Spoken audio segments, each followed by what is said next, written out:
The sun was dipping low over the rolling plains of the western frontier, painting the sky in streaks of gold and crimson. A lone wagon rattled down the dusty trail, carrying Clara, an 18-year-old girl from the crowded streets of Boston, to a world she had only ever read about in newspapers and dime novels. She clutched her small trunk, her heart pounding with a mix of fear, excitement, and uncertainty. At 18, she was about to marry a man she had met only through letters, a man whose face she had seen only in a single photograph. Clara's parents had fretted over her decision.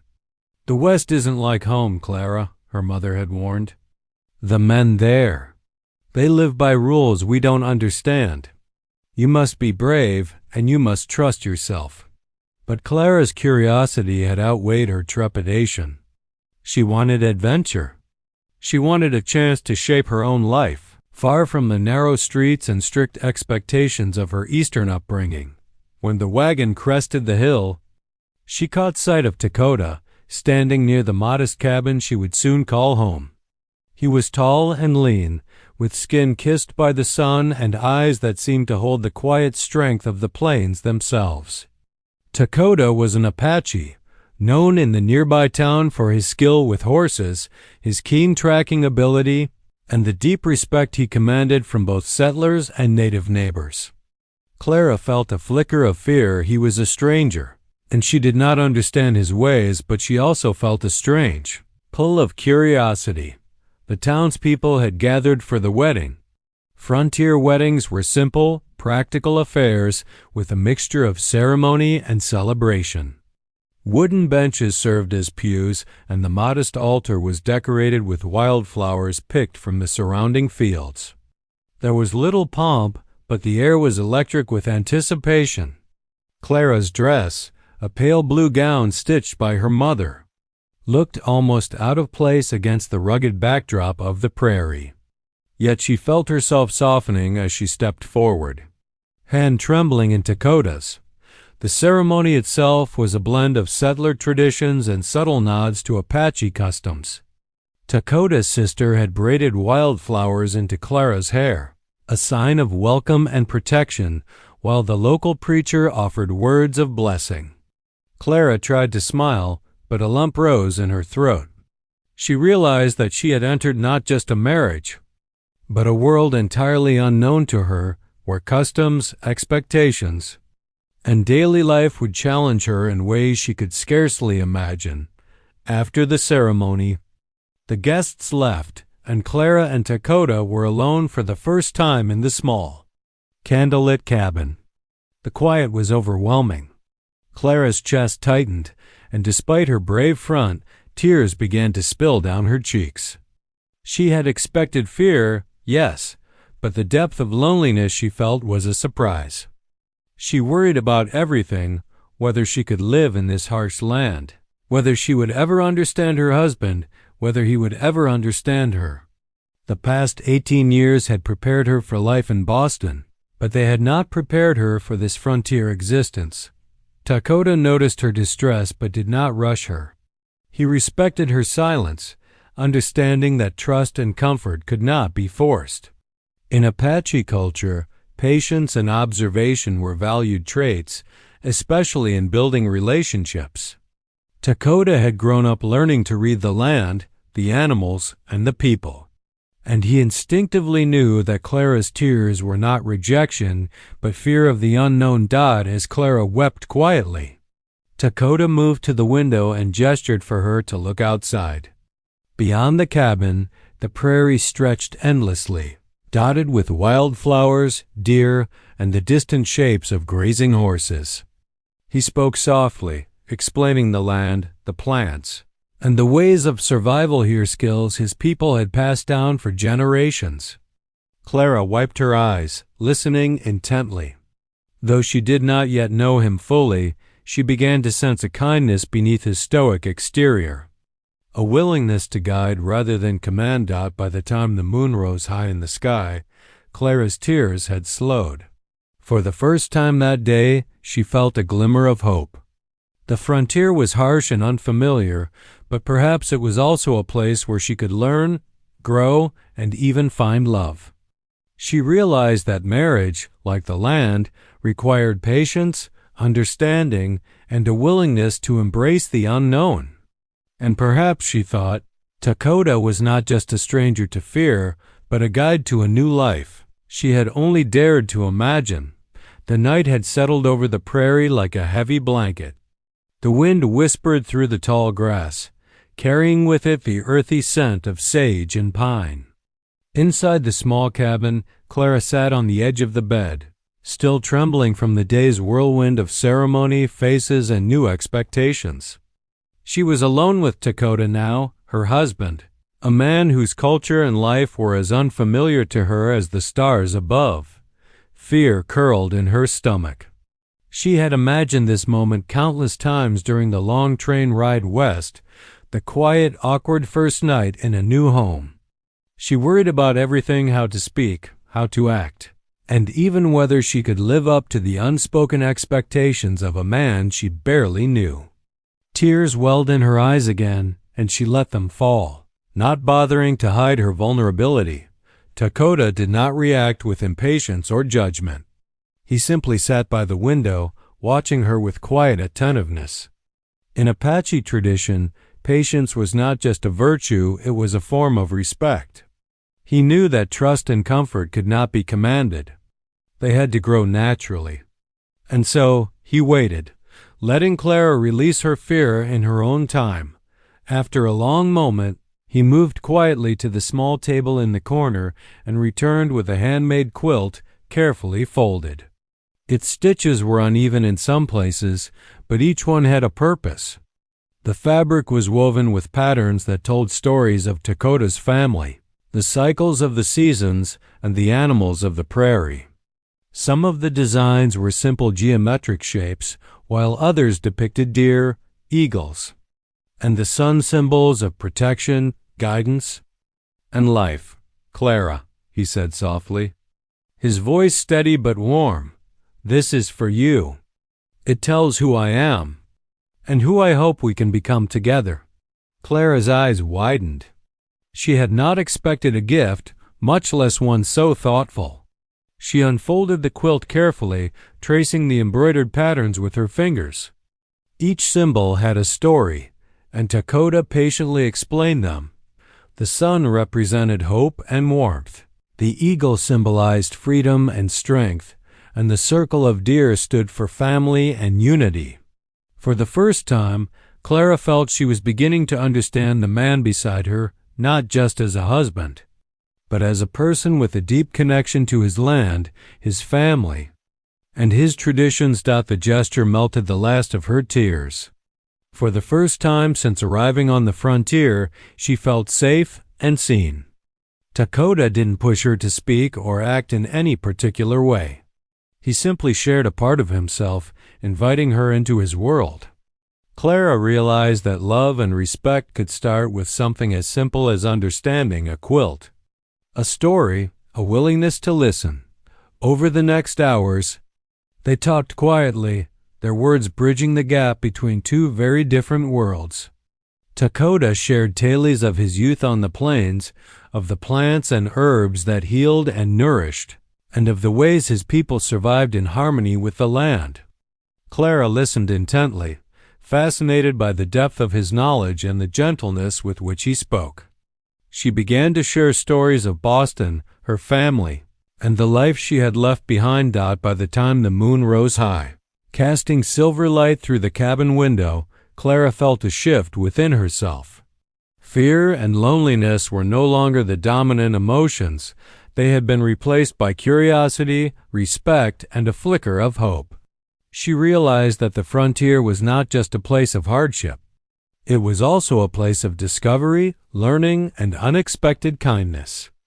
And Dakota, whose stoic exterior had once seemed intimidating, was the guide she never knew she needed. As they settled under the quilt together, the wind outside carrying the distant calls of coyotes, Clara understood something vital. The first night of marriage was not just about fear or expectation. It was about trust, patience, and the willingness to open one's heart. And with Dakota, She felt that opening might lead not only to survival but to love, laughter, and a life richer than she had ever imagined. The morning sun broke over the horizon, turning the plains into a patchwork of gold and green. Clara awoke with the quilt wrapped around her shoulders, still warm from the night before. Dakota was already outside, tending to the small herd of horses grazing near the cabin. He motioned for her to join him, and though a flicker of nervousness danced in her chest, she followed. Frontier life was unforgiving, and Dakota knew that surviving and even thriving required skills Clara had never learned in Boston. Today, he would teach her the first lesson, the art of tracking and understanding the land. He knelt near a patch of disturbed dirt and pointed at the hoof prints left by a deer the previous evening. "See these?" he asked. "The size tells you the animal. The depth tells you its weight and how fast it was moving. This is how we read the land. It speaks to us if we pay attention." Clara leaned closer, studying the prints. She had never realized how much information could be hidden in such small details. Her fingers brushed the soil, tracing the tracks, and she felt a rush of excitement mixed with awe. Dakota's patience never wavered. He explained each sign as though it were part of a larger story. He spoke of the plants nearby, the ones safe to touch, the ones that could heal, the ones that could harm. Each lesson carried centuries of Apache knowledge passed down from elders to children. Next, he taught her horseback riding. Clara had always imagined herself on a horse, galloping freely across the open plains, but in reality, controlling the animal required strength, balance, and confidence. Dakota guided her gently, correcting her posture and showing her how to communicate with the horse using subtle shifts of weight and pressure from the reins. Clara stumbled at first, and a small fall left her covered in dust, but Dakota simply helped her up with a calm smile. "Every mistake teaches you something," he said. "Even the land is patient with those who respect it." By midday, they had hunted small game and gathered herbs for dinner. Dakota explained which berries were safe to eat and how to prepare a basic stew over an open fire. Clara listened intently, absorbing each lesson, realizing that survival here wasn't just about strength, it was about observation, knowledge, and respect for nature. She felt a sense of pride she had never known, learning skills that connected her directly to the land. As the sun began to dip toward the horizon, Clara and Dakota sat together, sharing the simple meal they had prepared. The quiet between them was comfortable, filled with a growing sense of mutual trust. Clara realized that she was no longer the timid girl who had arrived on the wagon days ago. She was becoming part of this land, part of Dakota's world. And Dakota, in turn, began to see her resilience, curiosity, and willingness to learn qualities he admired deeply. That evening, as they returned to the cabin, Clara reflected on the lessons of the day. She had learned more than just practical skills. She had learned about patience, observation, and the value of listening. Dakota's teachings were not just about survival. They were about understanding life itself and the deeper connection one could form with the world by paying attention and respecting its rhythms. As the stars began to twinkle overhead, Clara realized that her first night's tears were not just memories of fear, they were the starting point of growth. With each passing day, she and Dakota were building something rare and valuable. Not just a marriage, but a partnership grounded in respect, trust, and shared knowledge. And for the first time, Clara allowed herself to imagine a future here, a future of love, adventure, and discovery in a land both beautiful and unforgiving, where she was no longer an outsider but a participant in the story of the frontier. The frontier town was small, dusty, and slow to change. News traveled quickly, and gossip spread faster. Clara and Dakota's marriage had become the subject of many whispered conversations. Settlers eyed the young bride with curiosity and some with suspicion. A girl from Boston married to an Apache man? They murmured in the saloons and general stores. Will she even survive out here? Clara overheard snatches of these comments as she walked through the town one morning, a basket of herbs swinging in her arms. A knot of nerves formed in her stomach, but Dakota squeezed her hand reassuringly. "Let them talk," he said quietly. "Respect is earned through action, not words. Show them who you are." And so they did. Tako, despite being a man of few words, demonstrated his skill and integrity every day. He helped the settler find a lost cow using his tracking expertise, repaired fences for neighbors, and shared knowledge about the land that few settlers possessed. His actions quietly challenged the prejudice that lingered in the town. Clara, meanwhile, began to step confidently into her new role. She applied the skills Dakota had taught her, gathering medicinal herbs, preparing meals from local game, and caring for the animals, and even helped teach a few children the basics of reading and writing. Bridging her Eastern education with the practical needs of the frontier, the townsfolk were intrigued. They had expected a timid bride, overwhelmed by the harsh realities of frontier life. But what they saw instead was a young woman learning quickly, contributing meaningfully, and forming a genuine partnership with her husband. Slowly, their doubts gave way to admiration. Some began asking Clara and Dakota for advice about crops, livestock, and survival skills. Others attended small gatherings where Clara shared stories of Boston and Dakota shared tales of Apache traditions. Learning that both cultures had wisdom to offer, Clara noticed subtle changes in the way people treated her. The baker who had once snubbed her greeted her with a nod. The blacksmith who had questioned her presence offered to help fix the cabin's broken door. Even the children began calling her by name, curious about her lessons and eager to follow her example. Through patience, skill, and quiet confidence, Clara was reshaping the way the town viewed outsiders and showing that cultural differences could be a source of strength rather than suspicion. Education played a quiet but powerful role in this transformation. Clara explained the importance of hygiene, reading, and nutrition, while Dakota shared traditional knowledge about plants, weather patterns, and survival techniques. The townsfolk began to see that the frontier was not just about brute strength, but also about understanding the land, respecting different ways of life, and learning from those around you. By the end of the week, Clara and Dakota had accomplished something remarkable. They had not only survived the harsh frontier environment, they had started building a community around mutual respect and shared knowledge. Their partnership became a quiet example of what life could be like when fear was replaced by curiosity, judgment replaced by understanding, and suspicion replaced by collaboration. As the sun set over the plains, Clara stood on the porch of the cabin, watching Dakota tend the horses. She felt a sense of pride and belonging that had seemed impossible when she first arrived. The whispers and stares had not disappeared entirely, but they no longer mattered. She and Dakota were carving out a life together, bridging cultures, and showing the town that the frontier was a place where hearts and minds could grow just as much as crops and herds.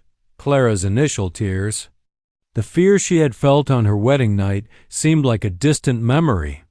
The real challenge and reward was learning, adapting, and earning the respect of both the land and its people. And in that challenge, she found not only strength but joy.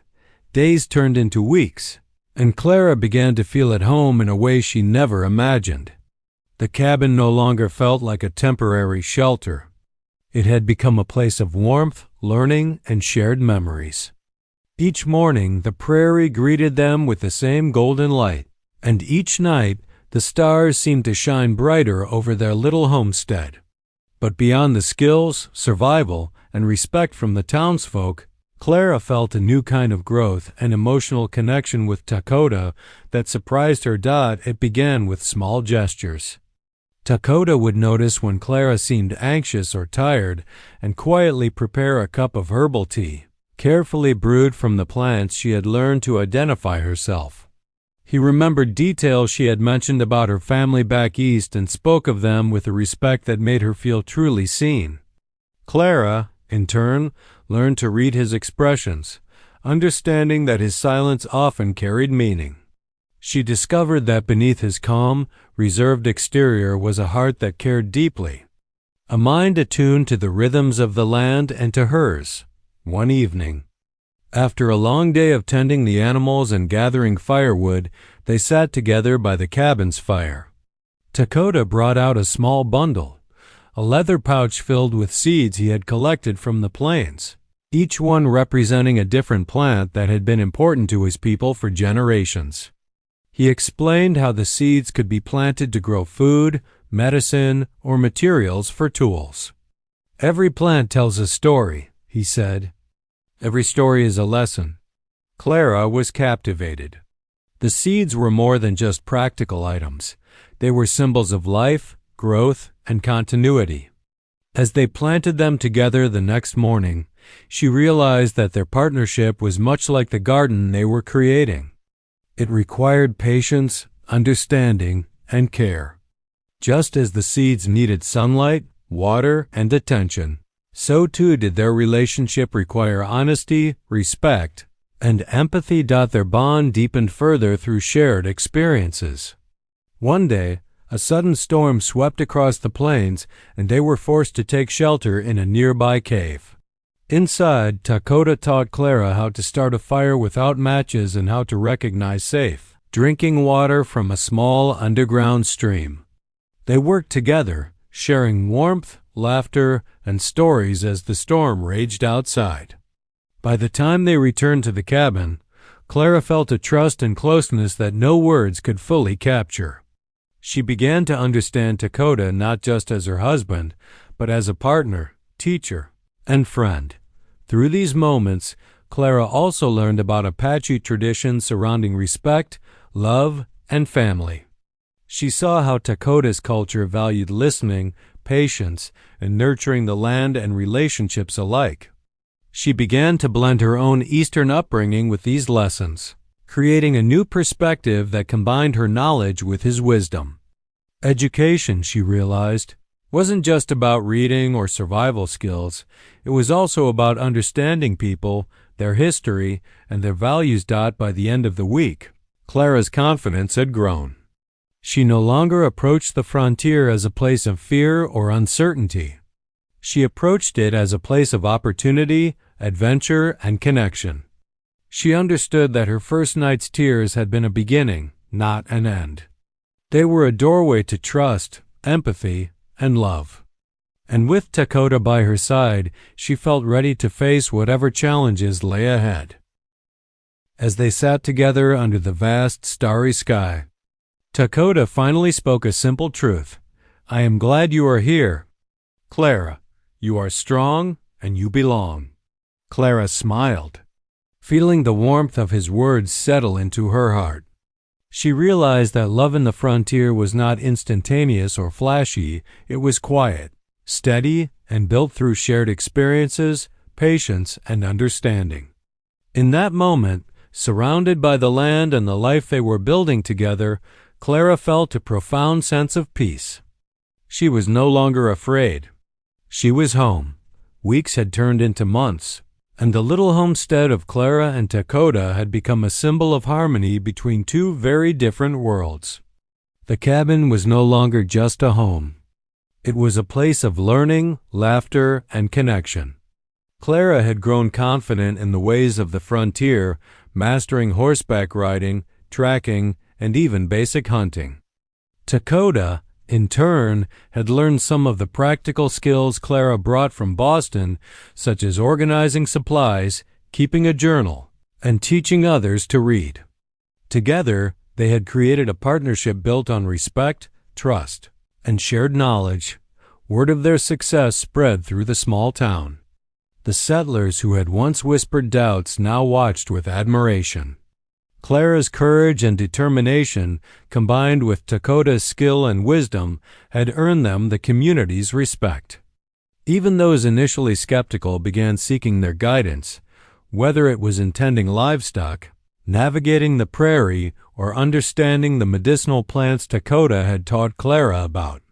Slowly, cultural divides were bridged, and curiosity replaced suspicion. To celebrate, the town organized a small gathering in the clearing near the cabin.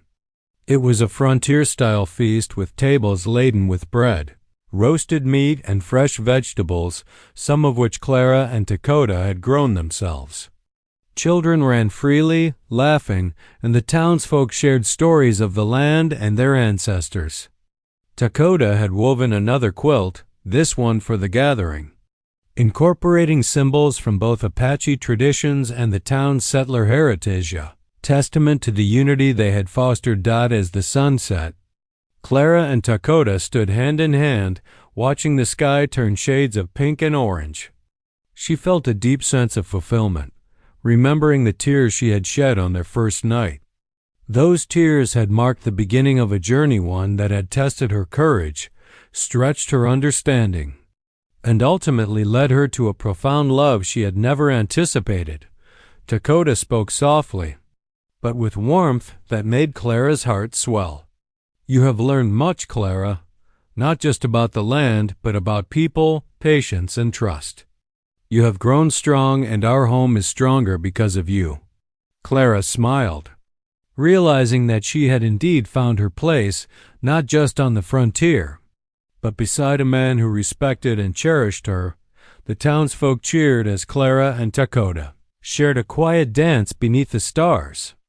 Their movements were simple and unhurried, reflecting the patience and understanding that had come to define their relationship. Laughter and music filled the air, but amidst the celebration, there was a deeper sense of triumph. Two cultures, two worlds had come together not just in marriage, but in mutual respect and learning. In the quiet moments afterward, Clara reflected on the lessons she had learned. The frontier had taught her resilience, courage, and practical skills, but it had also taught her empathy, understanding, and the importance of patience. She realized that love, much like the land, required care, attention, and a willingness to adapt. And in Tekoda, she had found a partner willing to walk beside her through every challenge, every discovery, and every joy. As the firelight flickered on the faces of friends and neighbors, Clara leaned against Tekoda, feeling the warmth of the land and the life they had built together. The frontier was no longer a place of fear. It was a place of growth, love, and endless possibility. Her journey from tears on their wedding night to a home filled with laughter and acceptance was complete. And as the stars sparkled overhead, she whispered to herself, "This is where I belong." In that moment, the prairie seemed to embrace them both, the young bride and her Apache husband, proof that patience, trust, and understanding could turn fear into love and uncertainty into a life of purpose and joy. The frontier was not just a backdrop for survival.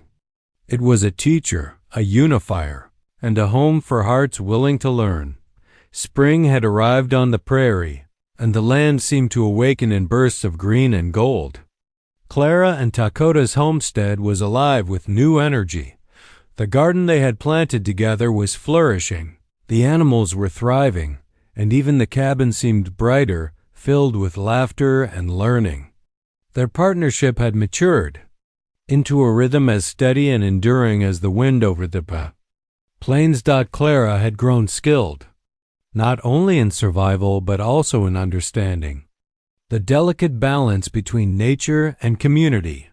She could track the deer through the forest, identify edible and medicinal plants, and predict the weather by observing the clouds and the behavior of the birds, a set of skills Tekoda had taught her patiently. Tekoda, in turn, had come to appreciate Clara's knowledge of reading, writing, and Eastern customs, recognizing the value of combining his practical wisdom with her broader education. Together, they were a living example of how two worlds could complement each other. One morning, Dakota guided Clara to the edge of a small creek. "The water speaks," he said, pointing to the ripples and the way leaves floated downstream. "You can learn a lot from it, where it comes from, what lives in it, and how to protect it."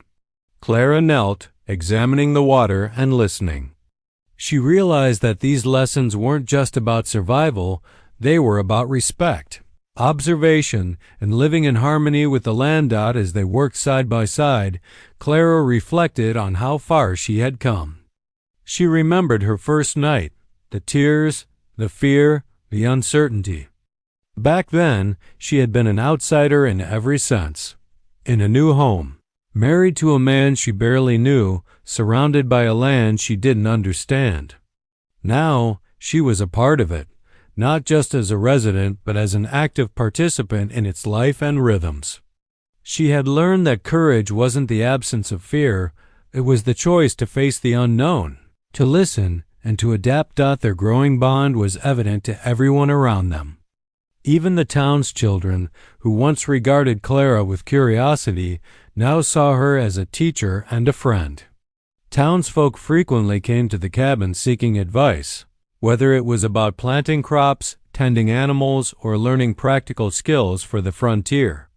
Dakota's wisdom, combined with Clara's knowledge, turned their home into a hub of learning and collaboration, a rare bridge between settler and Apache ways. In quiet moments, Dakota would take Clara's hand and remind her, "We are strong together. The land, the people, and our hearts, they all teach us. We just have to listen." Clara smiled, feeling the weight of his words and the depth of their meaning. Life on the frontier was not just about survival. It was about connection to each other, to the land, and to the larger community. That evening, as the sun sank behind the distant hills, Clara and Dakota sat on the porch, watching the colors of the prairie shift from gold to violet. The air was filled with the scent of wildflowers and the gentle sounds of animals settling in for the night. Clara leaned her head against Dakota's shoulder, feeling a sense of peace she had never known. She realized that their marriage was more than a union of two people. It was a partnership grounded in respect, patience, and shared learning. Clara whispered softly, "I never imagined the West could feel like home."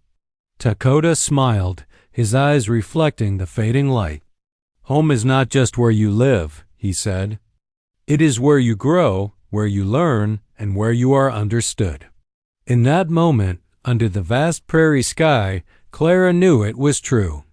She had come to the frontier as a timid bride, unsure and afraid, but through patience, courage, and the guidance of her Apache husband, she had found a place where love, knowledge, and life flourished together. And as the stars began to sparkle overhead, the couple sat in quiet harmony, ready to face the future hand in hand, heart to heart, on the wide-open plains they now called home. Summer had settled over the plains, painting the landscape in hues of gold and green. The cabin's garden bloomed with herbs and vegetables. The chickens clucked happily near the coop, and the horses grazed in the sun-dappled pastures. Clara and Dakota stood side by side, surveying the life they had built together. The frontier that once seemed vast, harsh, and intimidating had become their home, a place of learning, laughter, and love. The townsfolk gathered again, this time not out of curiosity, but in celebration. Clara and Dakota had become respected figures in the community, their home a symbol of what could happen when courage, understanding, and patience bridged two very different worlds. Children crowded around Clara, eager to learn reading, writing, and lessons about plants and animals. Adults came seeking Dakota's guidance on the land, wildlife, and survival techniques, showing the respect he had earned over months of quiet wisdom and action. Clara reflected on how far she had come since her first night. Those initial tears had marked a beginning rather than an end. Back then, she had been scared, alone, and uncertain, standing on the threshold of a world she did not understand. Now she felt strong, confident, and at peace. She had learned to ride, to track, to tend to the land, and to listen to Dakota, to nature, and to herself. Every skill, every lesson, every hardship had strengthened her, forging her into someone ready to thrive on the frontier. Takoda, in turn, had come to value the knowledge Clara brought from the East, the literacy, the curiosity, and the different perspective on life. Together, they had created a partnership that was stronger than either could have imagined alone. Their marriage was no longer just a union of two people. It was a bridge between cultures, a blend of traditions, and a living example of respect and understanding. As the sun dipped behind the distant hills, casting a warm glow over the plains, Clara and Dakota led the townsfolk in a small celebration of the season's harvest. They shared the fruits of their labor, both literally and figuratively, teaching, laughing, and enjoying the simple joys of life on the frontier. Dakota presented another handmade quilt, this one embroidered with symbols representing both the Apache heritage and the settler community, a tangible testament to the unity they had fostered. When the festivities quieted, Clara and Dakota returned to the porch of their cabin. The sky was a canopy of stars, the same sky that had watched over Clara on her first fearful night. She leaned her head against Dakota's shoulder, feeling a warmth that went beyond the summer air. "You have grown strong," Dakota said softly, "but stronger still is the life we have built together. This land, these people, this home, they are ours because we learned to listen and to trust." Clara smiled, her heart full. "I never imagined I could feel so at home," she replied, "or that love could grow from fear so quietly, so steadily." In that moment, they understood something the frontier had taught them both. Courage was not the absence of fear, patience was not idle waiting, and love was not a single moment of passion, it was daily care, respect, and partnership. They had faced the unknown together and emerged not just as a husband and wife, but as equals, friends, and guides to each other. As the wind whispered across the prairie and the stars shimmered above, Clara and Dakota looked toward the horizon, ready for the many adventures ahead. Their life on the frontier was not just survival, it was thriving, learning, and loving in a land as wild and beautiful as the journey they had taken together. And for the first time in her young life, Clara felt truly whole, knowing that home was not just a place, but a life shared with someone who understood her heart. The frontier had tested them, taught them, and shaped them, and they had flourished. Their story was one of courage, understanding, and the quiet triumph of love, proving that even in the harshest of lands, hearts willing to learn and grow together could find joy, acceptance, and lasting happiness.